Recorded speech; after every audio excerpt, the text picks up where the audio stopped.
मैं विकास विश्वकर्मा आप सबका स्वागत करता हूं विकास स्टडी पॉइंट में। दोस्तों, इस वीडियो में हम बात करेंगे क्लास 12 का हिस्ट्री चैप्टर नंबर 3। इसका पार्ट हम 2 करने वाले हैं। बंधुत्व, जाति और वर्ग ये चैप्टर का नाम है। जिन बच्चों ने फर्स्ट पार्ट नहीं देखा है जाके देख लें फर्स्ट पार्ट, क्योंकि हमने फर्स्ट पार्ट में बहुत सारी चीजों के बारे में हमने बात किया है। जहां पे हमने देखा है ये चैप्टर महाभारत के ऊपर डिपेंड करता है ना। जहां पे हमने पढ़ा अंतर्विवाह, बहिर्विवाह, यहाँ तक कि हमने पढ़ा अभिलेख क्या होते हैं, कैसे कैसे क्या, बहुत सारी चीजों के बारे में हमने डिस्कस किया है, ऑलरेडी डिस्कस कर चुके हैं। इस पार्ट में हम आगे का सीरीज अपना चलेंगे, है ना। जैसे कि चंडाल क्या थे, कौन थे, मतलब बहुत सारी चीजों के बारे में हम देखने वाले हैं। ठीक है, तो चलिए स्टार्ट करते हैं। देखिए यहाँ पे सबसे पहला जो क्वेश्चन आता है वो आता है चंडाल कौन थे, उनके क्या कर्तव्य थे। कर्तव्य का मतलब होता है ड्यूटी, ड्यूटी मतलब होता है क्या कार्य है उसके। ठीक है, तो सबसे पहले चंडाल कौन थे। आपको पता है ब्राह्मण जो थे एक वर्ड बना रखे थे जिसको वर्ड व्यवस्था का नाम दिया गया था, जिसमें ब्राह्मण, क्षत्रिय, वैश्य और शूद्र ये 4 टाइप्स के लोग रहा करते थे, मतलब 4 टाइप्स के वर्गों के लोग रहा करते थे। लेकिन क्या सारे लोग इन्हीं 4 वर्डों से बिलोंग करते थे? नहीं, कुछ ऐसे वर्ड भी थे, कुछ ऐसे लोग भी थे जिनको इन वर्डों में सम्मिलित ही नहीं किया गया था। यानी कि ब्राह्मणों ने उन जातियों को, उन लोगों को वर्ण व्यवस्था में शामिल ही नहीं किया।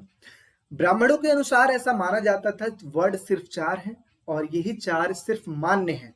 ठीक है, बाकी की जो जातियां हैं जो कि लाखों में हैं वो कोई अन्य भी हो सकती हैं, लेकिन इन वर्डों का कोई हिस्सा नहीं है। ठीक है, उनमें से एक जाति थी चांडाल, जिसको कहा जाता था ब्राह्मण। जैसा कि आपको पता है घर में पूजा पाठ करवाया जाता है तो उस टाइम पे ब्राह्मण को बुलाया जाता है, पंडित को बुलाया जाता है और वो पूजा पाठ करवाते हैं। लेकिन जब घर में किसी की मृत्यु हो जाती है तो उस टाइम पे एक ब्राह्मण को हम खाना खिलाते हैं। ठीक है, अलग अलग जगहों पे अलग अलग नाम दिया जाता है। ठीक है, मोह पात्र का मोक्ष पात्र, मतलब ऐसे कुछ करके नाम है, हम लोग तो ऐसे बोलते हैं, महापात्र ऐसे कुछ करके नाम है उसका। ठीक है, तो उन ब्राह्मणों को खाना खिलाया जाता है, उनको दान दिया जाता है।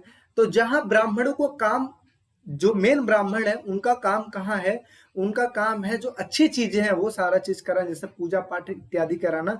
लेकिन जो कुछ ऐसे लोग हैं, कुछ ऐसे लोग हैं जिनका काम अपवित्रता से है, जैसे शव को अंत्येष्टि करना, मतलब जलाना, जल्लाद जिसको कहते हैं। ठीक है, तो मतलब ये सारे जो लोग थे वो अलग थे, तो इस वजह से इनको वर्णों में शामिल नहीं किया गया था।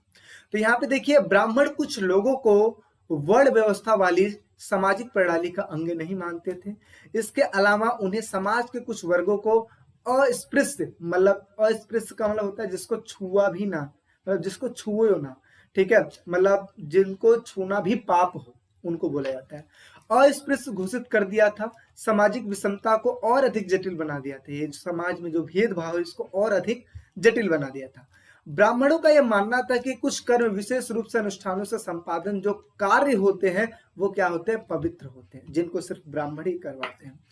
पवित्रता की इस पहलू से ठीक विपरीत कुछ ऐसे कार्य होते हैं जिनको क्या माना जाता है, दूषित माना जाता है, जैसे कि शवों को अंत्येष्टि करना, मतलब दाह संस्कार करना। ठीक है, इसके अलावा पशुओं को छूना इत्यादि चीजें, मृत पशुओं को छूना, जो मर चुके हैं उन पशुओं को छूना। आगे बात करते हैं, ऐसे कार्य करने वालों को क्या कहा जाता है, चांडाल कहा जाता है। अब आपको समझ में आया चांडाल किसको कहते हैं। कुछ ऐसे कार्य जो जिनको दूषित माना जाता है उन कार्यों को करने वाले लोगों को चांडाल कहते हैं। स्वयं को सामाजिक क्रम में ऊंचे रखने वाले लोग इन लोगों को स्पर्श करना तो दूर, इन्हें देखना भी बुरा मानते थे। यानी कि जो स्वयं अपने आप को जो ऊपर मानते थे, जैसे कि ब्राह्मण, वो क्या, इनको स्पर्श करना यानी कि छूना तो दूर की बात है, उनको देखना भी पाप समझते थे। ठीक है, बुरा लगता था उनको। आगे अब यहाँ पे हम बात करेंगे चंडालों को क्या कर्तव्य थे, वो क्या किया करते थे। तो जैसे कि ऊपर ही आपको पता है शवों को अंत्येष्टि करते हैं, मृत पशुओं को छूना, उनको दाह संस्कार करना, जमीन में गाड़ना इत्यादि काम हुआ करता था। इसके साथ साथ वो गांव के बाहर रहा करते थे। ठीक है, इसके साथ साथ अगर फेंके हुए वस्तुओं को इस्तेमाल करते थे, बर्तनों को इस्तेमाल करते थे, और मृत जो लोग हुआ करते थे उनके आभूषणों को यूज किया करते थे। इसके अलावा अगर बात किया जाए तो रात्रि में वो गांव और नगरों में चल फिर नहीं सकते थे।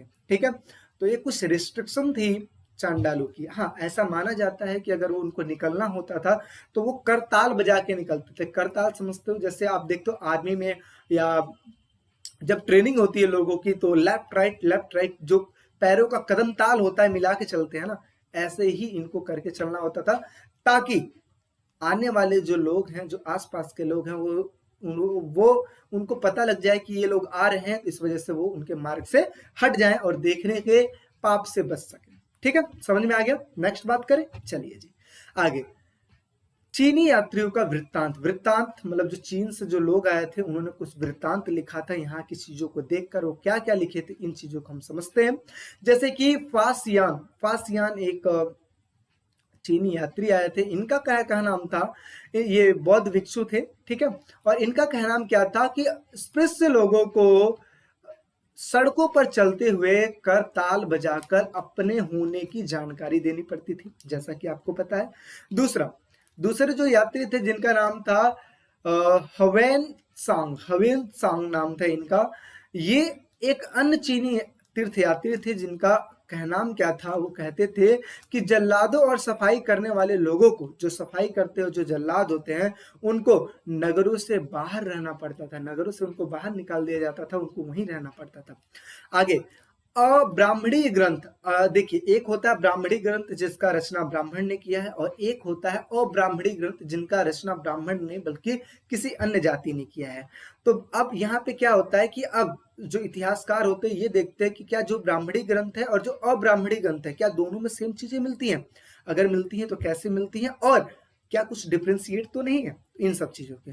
तो अब्राह्मणी ग्रंथ और ब्राह्मणी ग्रंथ तो दोनों में चंडालों के बारे में जानकारी क्या है, समान रूप से, यानी कि ये बातें सच है, लेकिन कभी कभी एक अलग सामाजिक वास्तविकता का इशारा भी मिल जाता है, कभी कभी किसी और चीज का इशारा भी देखने को मिल जाता है। ठीक है, अब यहाँ पे आप समझिएगा, जैसा कि मैं आपको बार बार बताता हूँ, इतिहास जो होता है तथ्यों पर आधारित होता है, सबूतों पर आधारित होता है, लेकिन आप इसको 100% श्योर या सही नहीं बोल सकते हो। ठीक है, कुछ ना कुछ चीजें हैं, क्योंकि कोई व्यक्ति है नहीं जो हमें ये सारा चीज बताएगा, बल्कि हम साक्ष्यों के आधार पर चीजों को डिफ्रेंशिएट करते हैं। नेक्स्ट बात करते हैं, संपत्ति पर स्त्री और पुरुष के विभिन्न अधिकार। जैसा कि आपको पता है, आज के टाइम पे भी अगर आप देखोगे तो पिता के मरने के बाद प्रॉपर्टी का बंटवारा भाइयों में कर दिया जाता है, ना कि बहनों में। यानी कि अगर आज भी देखा जाए तो सिर्फ लड़कों को ही प्रॉपर्टी का हिस्सा दिया जाता है। तो ऐसे ही संपत्ति के स्वामित्व के मुद्दे धर्मसूत्र एवं धर्मशास्त्रों में भी उठाए गए हैं। जैसे मनुस्मृति के अनुसार पैतृक संपत्ति माता पिता की मृत्यु के बाद सभी पुत्रों में बराबर बंटवारा कर दिया जाना चाहिए, परंतु ज्येष्ठ पुत्र विशेष रूप से अधिकारी होता था पहले के टाइम पे। चलिए राजा राम जी का एग्जाम्पल हम लेते हैं। तो वहां पे आपने देखा होगा कि राजा किसको बनाया गया, पहले राम जी को बनाया जा रहा था, फिर उसके बाद कैकेयी ने बीच में अपने वचनों का पालन करवाने के लिए उनको जंगल वहां पे वन में भेज दिया था, और फिर वनवास काट के जब वो रिटर्न आए तो वो राजा बने थे। तो आपने क्या देखा, राजा सिर्फ एक को ही बनाया जाता था। ऐसे ही पहले सिर्फ ज्येष्ठ पुत्र को ही संपत्ति दे दिया जाता था, बाकियों में हिस्सा कम मिलता था। लेकिन आज के टाइम पे अगर आप देखोगे तो सभी को इक्वल रूप से देखा जाता है। और इसके अलावा अगर बात किया जाए तो ना पहले स्त्रियों को ज्यादा ध्यान दिया जाता था, ना स्त्रियों को प्रॉपर्टी दी जाती थी, ना आज के टाइम पे बहुत कम ऐसा देखने को मिलता है। हाँ, कुछ ऐसी फैमिलियां हैं जो लड़कियों को भी सेम अधिकार देती हैं। ठीक है, तो ये लिखा है कि स्त्रियां इस पैतृक संसाधन में हिस्सेदारी नहीं मांग सकती थी। ठीक है, समझ में आ गया। बढ़े आगे, तो चलिए आगे समझते हैं। मनुस्मृति के अनुसार पुरुष किस प्रकार धन अर्जित कर सकते हैं, कैसे। तो 7 तरीके हैं जिनकी वजह से जो मनुष्य हैं धन अर्जित कर सकते हैं। जैसे पहले की बात करें तो विरासत, कोई भी ऐसी चीज जो विरासत से मिले। जैसे आप देखते हो ना, कई सारे ऐसे लोग होते हैं जिनके पूर्वज छोड़ के जाते हैं, ठीक है, जैसे 100 बीघा की जमीन, 4 बंगले ऐसे छोड़ के जाते हैं, तो वो चीज जो विरासत में मिली हुई है। दूसरा, खोज। पहले के टाइम पे लोग ना चीजों को खोजा करते थे, जैसे नए नए जगहों को खोजा करते थे और उसको अपना नाम दे देते थे। ठीक है, तो खोज में चीजें जो मिल जाती है वो उनकी हो जाती है। ठीक है, साथ में अगर बात किया खरीदना, तो अगर किसी चीज को अगर आप खरीद लेते हो तो संपत्ति किसकी हो जाती है, आपकी हो जाती है। विजय प्राप्त करके, पहले के टाइम पे आप विजय प्राप्त करते थे, किसी राजा को युद्ध में हराते थे तो आप जीत जाते थे जी, ले लेते थे उनकी संपत्ति। आगे इसके अलावा इन्वेस्टमेंट, निवेश करके आप चीजों को धन अर्जित कर सकते हैं। जैसे आप देखते हो जितना इन्वेस्ट करते हो उससे अधिक रिटर्न मिलता है आपको, तो निवेश करके आपको चीजें मिल जाती है। इसके अलावा कार्यों के द्वारा, अगर आप काम करोगे तो पैसे नहीं मिलेंगे, पैसे मिलेंगे जी, तो आप इस हिसाब से भी धन अर्जित कर सकते हैं। आगे सज्जनों द्वारा दी गई भेंट को स्वीकार करके, अगर आपको कोई पैसा देता है, जैसे आप देखते हो रिश्तेदारी में जाते हो, मामा के घर जाते हो, बुआ के घर जाते हो, तो आपको पैसे मिल जाते हैं ना, कि खुशी के नाते, हाँ लड़का है तो चलो जी, लड़की है चलो जी, पैसा दे दिया, 100, 50, 200, 500 जो भी है, उनकी जितनी इच्छा वो आपको मिल जाता है। तो वो भी एक प्रकार का धन अर्जित करने का तरीका है। ठीक है, तो ये पुरुषों का हमने समझ लिया। अब हम बात करेंगे स्त्रियों का। तो यहाँ पे देखिए मनुस्मृति के अनुसार 6 तरीकों से स्त्रियां धन अर्जित कर सकती हैं। कौन कौन से तरीके हैं जी, तो समझिए।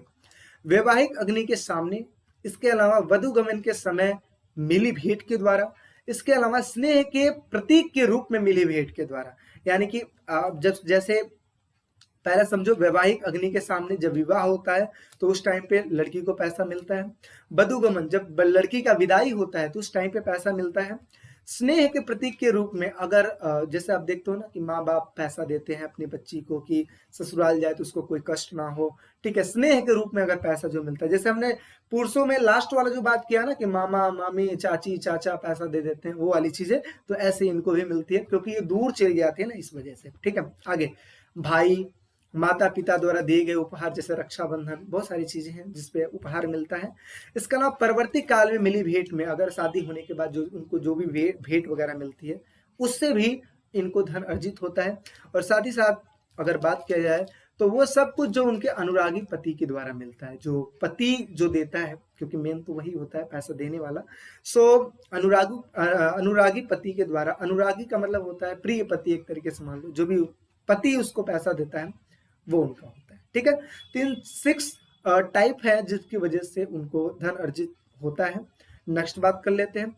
अब यहाँ पे हम समझते हैं कि सूत पिटक के अनुसार सामाजिक विषमताओं की व्याख्या किस प्रकार की गई है। सामाजिक यानी कि समाज की बात हो रही है, विषमताएं यानी कि भेदभाव की बात हो रही है। सूत पिटक, यहाँ पे देखिए 3 टाइप्स के पिटक है।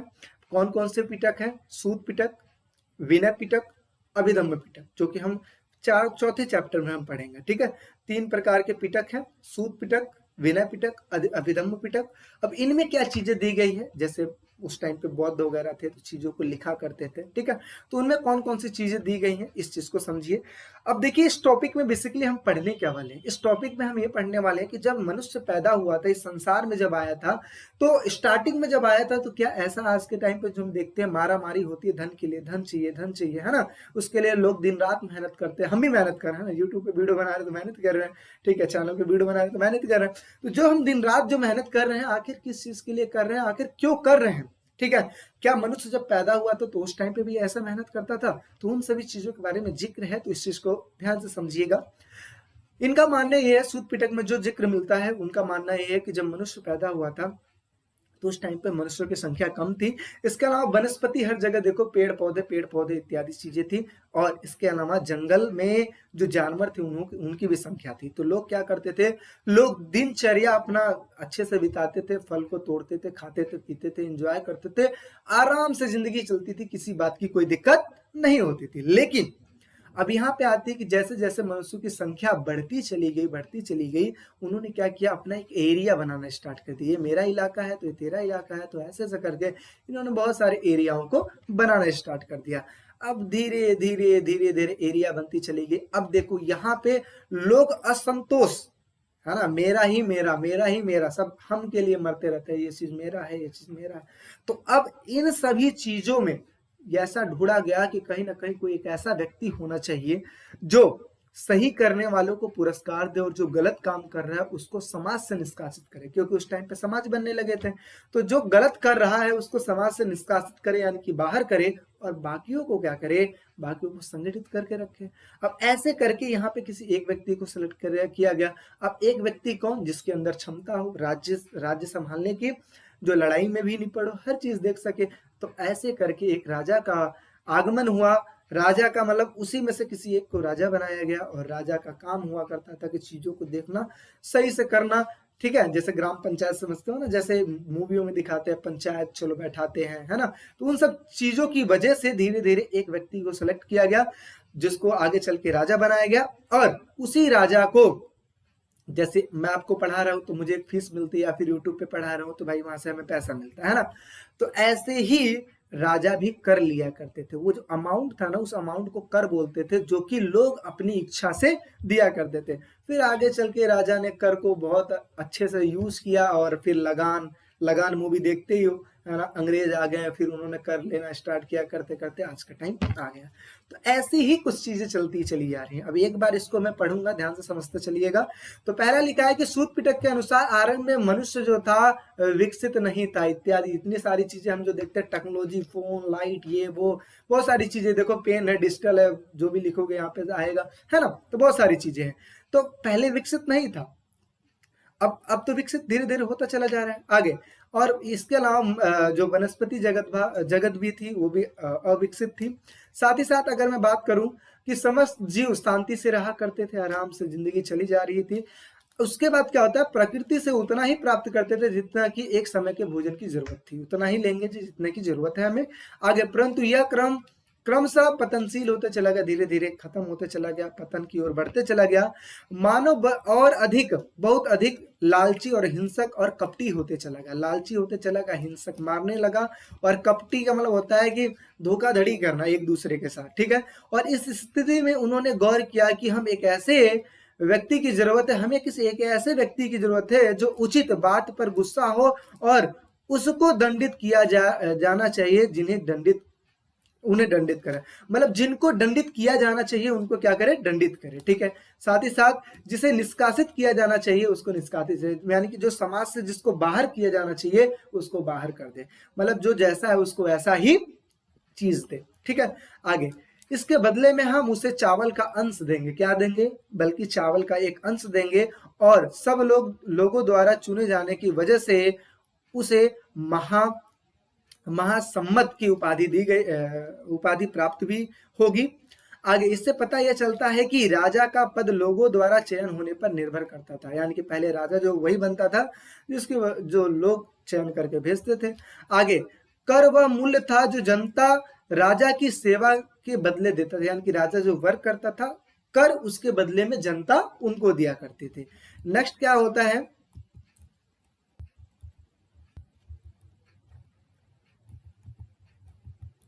ठीक है।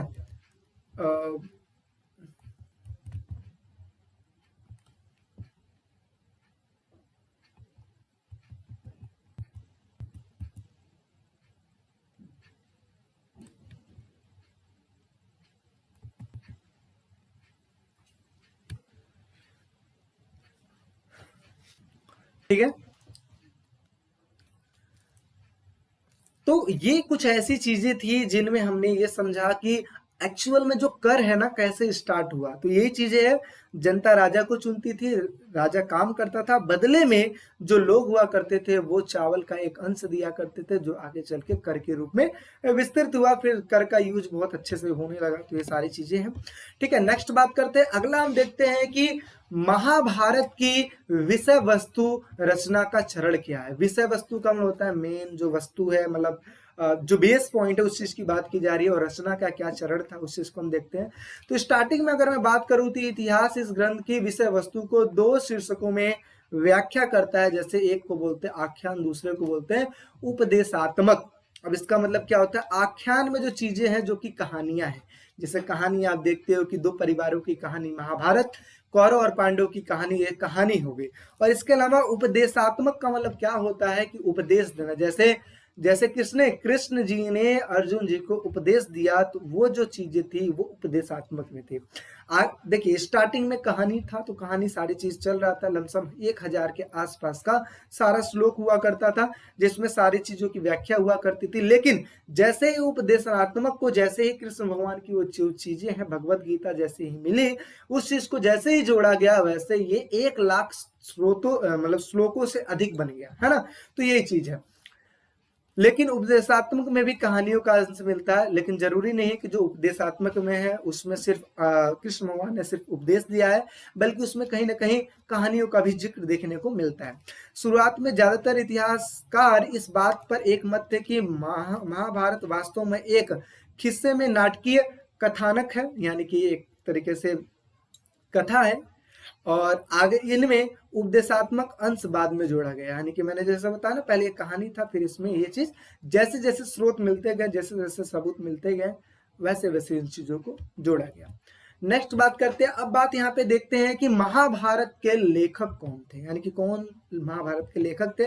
तो पहला चीज देखिए कि महाभारत का लेखक कौन है, यह विवादास्पद विषय है, क्योंकि एक को नहीं माना जाता, क्योंकि महाभारत जब लिखा गया ना तो इसकी एक लंबी सीरीज चली। मतलब ऐसा कोई है नहीं कि सिर्फ एक बुक लिख के रख दिया और उसी को उसका मान दिया गया, नहीं। इसके अगर मैं लेखक की बात करूं तो बहुत लेखक हैं। कुछ लोग हैं जो भट्ट सारथी को बोलते हैं, कुछ लोग हैं जो वेद व्यास को बोलते हैं, कुछ लोग हैं जो गणेश जी को कहते हैं, गणेश जी ने लिखा है ना, कुछ चीज, बहुत सारी चीजें है ना। तो इस चीज को हम समझने वाले, पहले एक्चुअल में है क्या चीज देखिए। यह माना जाता है कि मूल कथा के रचयिता, मूल का मतलब होता है बेस, यानी कि जो हम लड़ाई देखते हैं वो कौन लिखा है, वो लिखे हैं भट्ट सारथी लिखे हैं। भट्ट सारथी कौन हुआ करते थे, जैसे देखते हो कि लड़ाई करने जब जाते थे तो एक सारथी हुआ करता था जो रथों को चलाया करता था। अब जो सारथी, जैसे आप देखे अर्जुन का रथ कौन हाँक रहा था, तो अर्जुन का रथ जो हाँक रहे थे वो श्री कृष्ण जी थे, तो वो अर्जुन के रथ को हाँक रहे थे, तो वो सारथी हुए। तो ऐसे ही जो सूत हुआ करते थे, जो सारथी हुआ करते थे, वो युद्धों में जाया करते थे और चीजों को देखते थे, लिख लेते थे, आज इनकी डेथ हुई है, आज इन्होंने ऐसा पराक्रम किया, ये किया, वो किया, वो सारा चीज लिख देते थे। इसी को मूल कथा कहा गया है, ठीक है। और ये क्षत्रिय योद्धाओं के साथ युद्ध में जाते थे और उनकी जीत एवं उपलब्धि के विषय में कविताएं लिखा करते थे। इन रचनाओं का प्रेषण मौखिक रूप से हुआ है। मतलब प्रेषण का मतलब होता है कि कोई भी चीज जो लिखी गई हो, जो मुंह के द्वारा बोली गई चीजों के द्वारा हो, जैसे मैं बोलता रहूं सामने वाला लिखता है, ऐसे इस कथा का रचना हुआ है। आगे 5वीं सदी की ईस्वी पूर्व से ब्राह्मणों ने इस कथा पर अपना अधिकार कर लिया और इसे अपने तरीके से लिखने लगे। आगे बात किया जाए तो तकरीबन 200 ईसा पूर्व से लेकर 200 ईस्वी के मध्य हम इस ग्रंथ के रचना काल का एक और चरण देखते हैं। जैसे कि इस समय श्री कृष्ण जी विष्णु जी के अवतार में आए थे। ऐसा माना जाता है कि जो श्री कृष्ण थे वो विष्णु जी का अवतार थे और उनके द्वारा क्या दिया गया, उपदेश दिया गया, जो कि आगे चढ़ के महाभारत में जोड़ दिया गया। आगे आरंभ में 10,000 के आसपास का श्लोक हुआ करता था, उससे कम श्लोक हुआ करता था महाभारत में, लेकिन आगे चल के ये 1,00,000 श्लोक बन गए। क्यों बन गए, क्योंकि अब जो उपदेश जो श्री कृष्ण जी के थे उनको भी इसी में सम्मिलित कर दिया गया। आगे साहित्यिक परंपरा से इस बृहत ग्रंथ के रचयिता अगर मैं मानूं तो किसको बोला जाता है, महर्षि ऋषि वेद व्यास को माना जाता है। आगे परंपरा के अनुसार व्यास ने इस चीज को किसके द्वारा लिखवाया था, गणेश जी के अनुसार, मतलब गणेश जी के द्वारा लिखवाया था।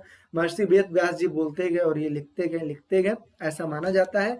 आगे इससे दूसरे महाकाव्यों में युद्धों, वनों, राजमहलों एवं बस्तियों का जीवंत चित्रण किया गया है। 1951 से 1952 में पुरातात्विद बीबी लाल ने मेरठ जिले के उत्तर प्रदेश के हस्तिनापुर नामक एक गांव में उत्खनन करवाया, यानी कि उत्तर प्रदेश में हस्तिनापुर जगह है जिनका उत्खनन कराया, और किन्होंने कराया, बीबी लाल ने कराया। तो देखिए एमसीक्यू का जो क्वेश्चन आने वाला है उसमें ये सब क्वेश्चन पूछे जा सकते हैं, तो याद करना आप लोग के लिए जरूरी है। नेक्स्ट क्या होता है, फिर जब उत्खनन किया गया तो वहां पे चीजों को देखा गया, और फिर वहां पे जैसे किन किन चीजों को देखा गया, आवासों को देखा गया, कुओं को, निवास को, स्थान को, इन्हीं सभी चीजों का निरीक्षण किया गया। और आगे इसके अलावा क्या चीजें मिली, इसके अलावा एक चीज और मिली, खोज में सरकंडों के छाप वाले मिट्टी के पलस्तर भी शामिल मिले थे, ठीक है, जिसकी वजह से चीजें और क्लियर होती चलेगी। अब यहाँ पे सवाल ये आता है कि क्या यहाँ पे नगरों का विकास हो चुका था, ये सारे क्वेश्चंस हैं, ठीक है। ये क्वेश्चन आता है जब हम चीजों को ढूंढते चले जाते हैं ना, एक के बाद एक क्वेश्चन, एक के बाद एक क्वेश्चन, ठीक है। तो ये सारी चीजें हैं। तो आई होप आपको समझ में आया होगा कि महाभारत के लेखक कौन थे। अब यहाँ पे हम बात करने वाले हैं कि द्रौपदी की शादी क्या इसका सिस्टम है। तो जैसा कि आपको पता है कि द्रौपदी को बोला जाता है पांच पतियों की पत्नी थी द्रौपदी। अब ऐसा क्यों, तो सबसे पहले मैं बात ये करूं कि क्या जो द्रौपदी है, द्रौपदी का शादी 5 लोगों से हुआ था, 5 पांडव से हुआ था, तो नहीं।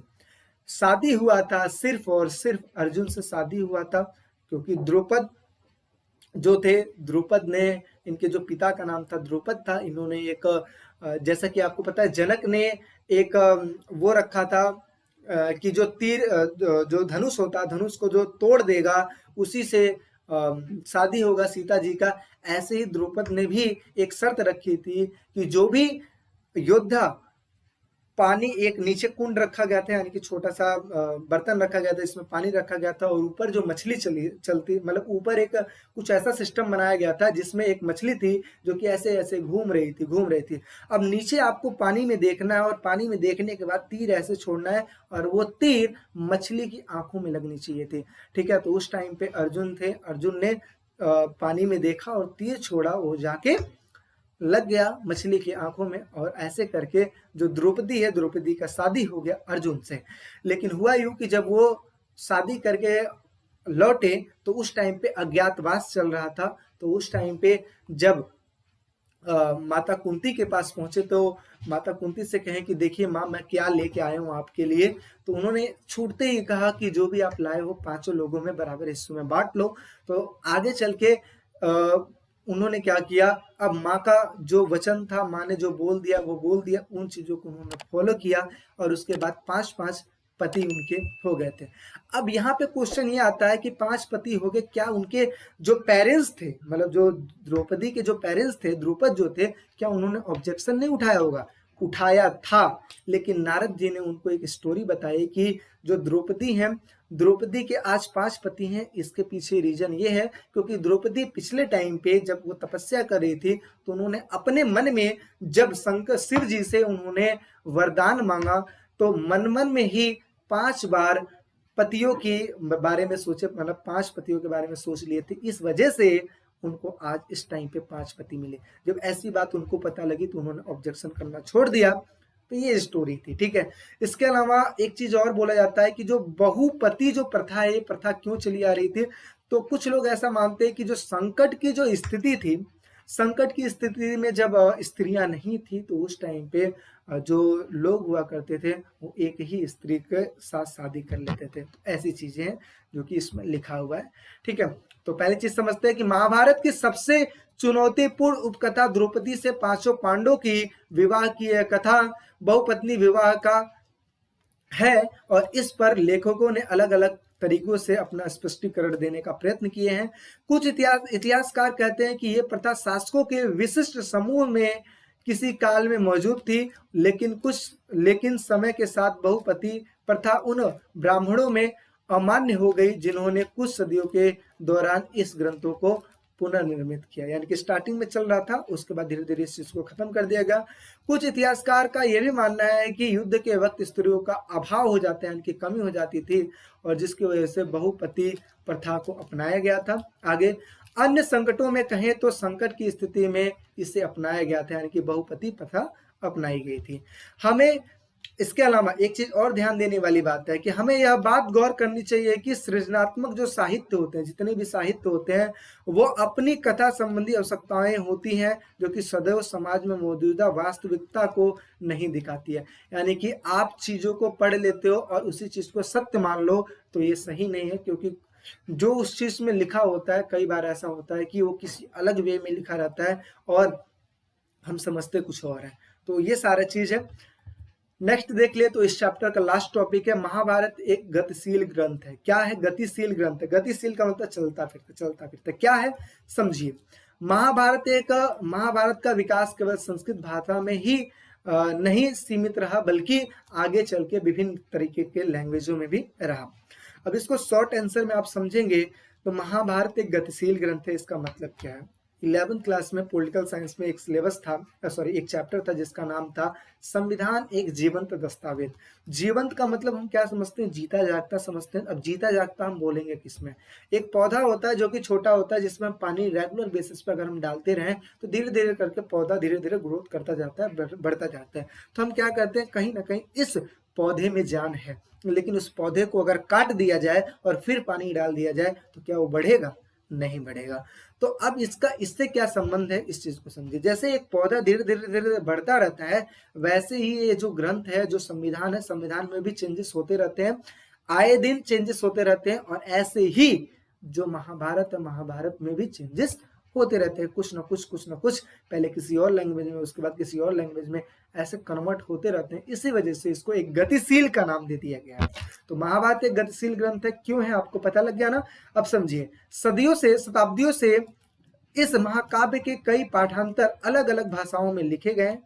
कई कहानियां जिनका उद्भव एक खास क्षेत्र में हुआ एवं जिसका खास लोगों के मध्य प्रसार हुआ, वे सब महाकाव्य में समाहित कर लिए गए। यानी कि धीरे धीरे जहां जहां भी जो जो चीजें होती चली जा रही थी, धीरे धीरे उसको समाहित कर लिया गया।